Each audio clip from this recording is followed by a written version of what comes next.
আজ আমার কোথাও যাওয়ার কোনো প্ল্যান নেই। তবুও আজ মন বলল, চলো আজকে নিজের সাথে একটু সময় কাটাই।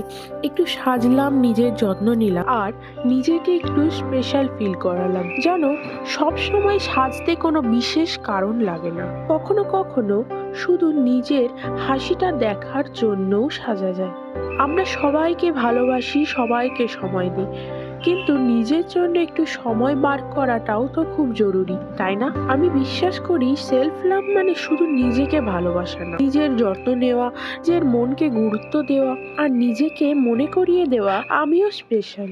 তাই এই ছোট্ট সাজটা কারোর জন্য নয়, কারণ দিনের শেষে নিজের সবচেয়ে ভালো সঙ্গী আমরা নিজেরাই। নিজের সাথে সুন্দর একটা সম্পর্ক গড়ে তোলার চেয়ে শান্তির অনুভূতি আর কিছুই নেই। তোমরাও মাঝে মাঝে শুধু নিজের জন্য একটু সময় রেখো। বিশ্বাস করো, ছোট ছোট মুহূর্তগুলোই মনটাকে সবচেয়ে ভালো রাখে।